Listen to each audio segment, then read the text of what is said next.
तो कांग्रेस नेता और लोकसभा में नेता प्रतिपक्ष राहुल गांधी की यात्रा को लेकर, राहुल गांधी की जो बैठक होने वाली है कांग्रेस कार्यकर्ताओं के साथ, उसको लेकर जबरदस्त उत्साह है। और अनिल शर्मा जो कांग्रेस के नेता हैं वो भी ये उम्मीद लगाए हुए हैं कि सरकार बन जाएगी। और उनकी उम्मीद भी मुझे लगता है अविनाश जेडीयू नेता नीतीश कुमार पर ही टिकी हुई है कि अगर नीतीश कुमार आते हैं तो यह रास्ता काफी साफ हो जाएगा, और नीतीश कुमार नहीं आते हैं तब दुविधा रहेगी। जो चीजें भारतीय जनता पार्टी के भीतर इस समय चल रही हैं, भारतीय जनता पार्टी अपनी अलग सरकार वहां पर बनाने का सपना तो देख रही है, लेकिन नीतीश कुमार की एब्सेंस में उसका यह सपना साकार हो पाएगा, इसको लेकर वो आशंकित है। नहीं, बिल्कुल नीतीश कुमार साथ में रहते हैं तब भी उम्मीद इस बात की पूरी नहीं है कि बहुमत एनडीए को मिल ही जाएगा।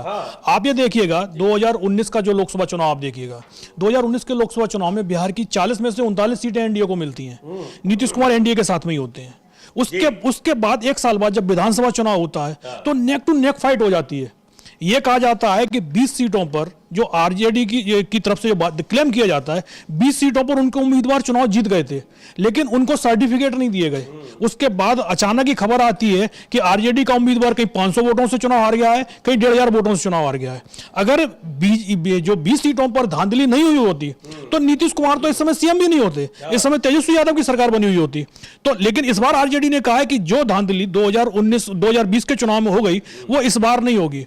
19 में 39 सीटें मिलती हैं और एक साल बाद स्थिति ये हो जाती है, आप देखते हैं, क्योंकि लोकल इशू पर चुनाव होगा, राष्ट्रीय इशू पर नहीं होगा।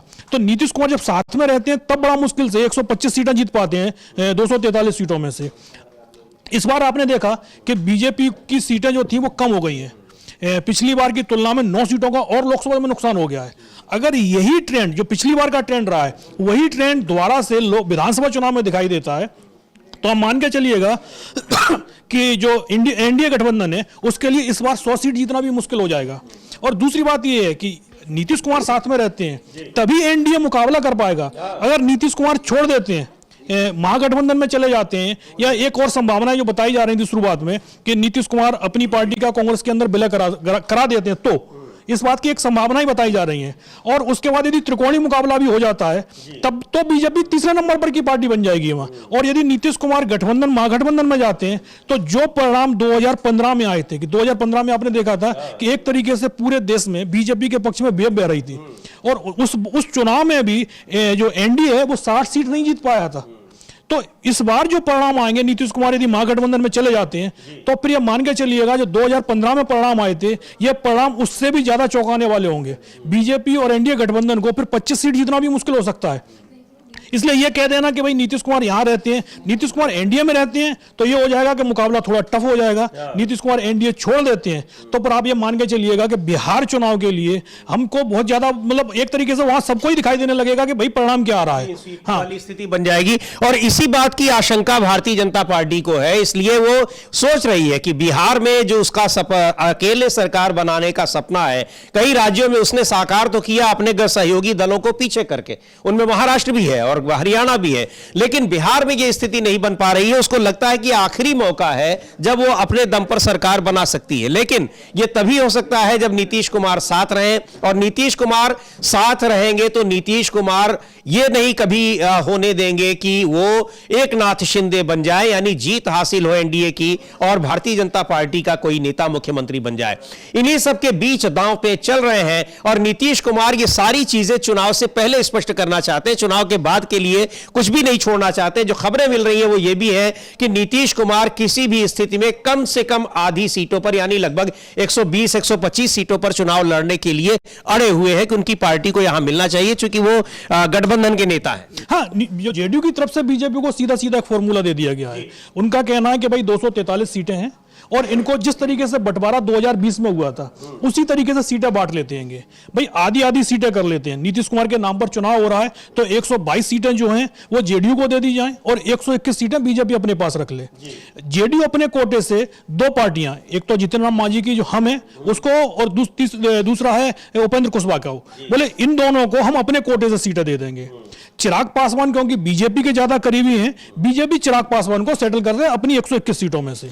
और उसके बाद जाहिर सी बात है कि यदि यही जो फॉर्मूला है, यही फॉर्मूला 2020 का भी था। उस समय चिराग पासवान साथ में नहीं थे, 4 पार्टियां तब भी थी। उस समय जो हम थी, मांझी की पार्टी थी, मांझी की पार्टी को भी उस समय नीतीश कुमार ने अपने कोटे से सीटें दी थी। 122 सीटें नीतीश कुमार को मिली थी, उसमें से 7 उन्होंने मांझी को दे दी थी, और 115 सीटों पर जेडीयू चुनाव लड़ा था। और बीजेपी को जो 121 सीटें दी गई थी, उसमें से उस समय वीआईपी जो एनडीए के साथ में थी, मुकेश सैनी की पार्टी, जो इस समय कहाँ है, क्योंकि सैनी साहब एनडीए की तरफ भी आना चाहते हैं, महागठबंधन में भी रहना चाहते हैं, तो इस समय उनकी पोजीशन जो है वो क्लियर नहीं है। तो जो सैनी साहब की पार्टी है, उसको बीजेपी ने अपने कोटे से 11 सीटें दी थी। तो बीजेपी 110 पर लड़ी थी, जो जेडीयू 115 पर लड़ी थी, बीआईपी 11 पर लड़ी थी, और 7 सीटों पर मांझी की हम लड़ी थी चुनाव। अब क्योंकि चिराग पासवान की पार्टी आ गई है, बीआईपी यदि निकली है, तो उपेंद्र कुशवाहा की पार्टी आ गई है, यानी एक तो पार्टियों की संख्या एक ज्यादा बढ़ गई है। लेकिन नीतीश कुमार चाहते हैं कि भाई दो जो पार्टियां छोटी, उनको जेडीयू अपने कोटे से सीटें दे देगी और चिराग पासवान को आप अपने कोटे से दीजिएगा, तो एक तो बैलेंस हो जाएगा कि भाई बराबर बराबर सीटें दोनों गठबंधन के पास में आ जाएंगी। और यदि ऐसा होगा तो फिर बीजेपी नीतीश कुमार के साथ में जो महाराष्ट्र में खेल उन्होंने शिंदे के साथ किया है, वो खेल नहीं हो पाएगा। और नीतीश कुमार चाहते हैं कि सीट बंटवारा जितना जल्दी हो जाए उतना जल्दी कर लिया जाए।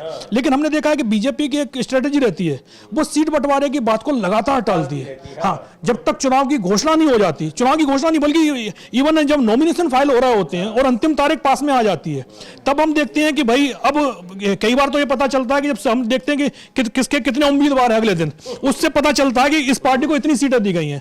महाराष्ट्र का आप चुनाव नतीजा आप देख लीजिए, गठबंधन की घोषणा कब हुई नहीं हमें तो ये पता है, क्योंकि जब किसने कितने उम्मीदवार उतारे हैं उसके अकॉर्डिंग अपन लोगों ने देखा था कि भाई हाँ, इनको 52 सीटें मिल गई हैं, इनको 86 सीटें मिल गई हैं, बीजेपी 158 पर चुनाव लड़ रही है। सही बात है, कोई एक प्रेस कॉन्फ्रेंस करके ये नहीं कहा गया कि ये हमारे बीच में सीटों का बंटवारा हुआ है। हाँ बिल्कुल, कोई प्रेस कॉन्फ्रेंस ही नहीं। कांग्रेस की तरफ से जो महाविकास अघाड़ी गठबंधन है, उसकी तरफ से कम से कम एक प्रेस कॉन्फ्रेंस करके बताया गया था कि 85 सीटों पर तो हम तीनों लोग लड़ रहे हैं चुनाव, बाकी 25 सीटें हैं वो छोटे दलों के बीच में बंटवारा होगा और बचेंगी तो हम आपस में बांट लेंगे। तो आपने देखा था कि तीनों दल 85 सीटों पर तो चुनाव नहीं लड़े थे। उसके बाद उनके बीच में जो बंटवारा हुआ, वो उस बंटवारे को लेकर जरूर उन्होंने प्रेस कॉन्फ्रेंस नहीं की। लेकिन जो बीजेपी है, वहां से ये पता ही नहीं चला था कि कौन सी पार्टी कितनी सीटों पर चुनाव लड़ रही है। अगर नॉमिनेशन के प्रक्रिया चलती रहती तो संभवतः पता ही नहीं चलता इस चीज को। तो जाहिर सी बात है, बीजेपी वही चीज हर जगह खेलती है कि 2014 में विधानसभा चुनाव महाराष्ट्र में हुआ था, तब भी हमने देखा था शिवसेना के साथ बीजेपी का जो एलायंस टूटा था, नॉमिनेशन की जो लास्ट तारीख है उसके खत्म होने से 16 घंटे पहले वो एलायंस टूटा था, सिर्फ सीटों को लेकर। यही क्योंकि बीजेपी अपने जो सहयोगी हैं, क्योंकि जो क्षेत्रीय पार्टियां होती हैं, ये कहा जाता है उनके पास संसाधन सीमित होते हैं, लेकिन जो राष्ट्रीय पार्टियां हैं उनके पास असीमित संसाधन होते हैं, वो दूसरे राज्यों से भी अपने कार्यकर्ताओं की फौज उठा लेते हैं। लेकिन जो क्षेत्रीय पार्टी है उसकी पूरी ताकत उसके अपने राज्य में ही होती है, और पूरे राज्य में ही चुनाव चल रहा होता है, तो जाहिर सी बात है जहां का उसका जो कार्यकर्ता होता है वो अपने क्षेत्र में ही सीमित होकर रह जाता है। तो बीजेपी यही चीज बिहार में बाकी जगह भी करती है। नीतीश कुमार चाहते हैं कि भाई जेडीयू की जो पूरी ताकत है वो बिहार में ही लगी हुई है, और वो अपना क्योंकि यदि सीट बंटवारा हो जाता है, पता चल जाता है, तो उम्मीदवार को हम तय कर लेंगे भाई, क्योंकि नीतीश कुमार यात्रा निकाल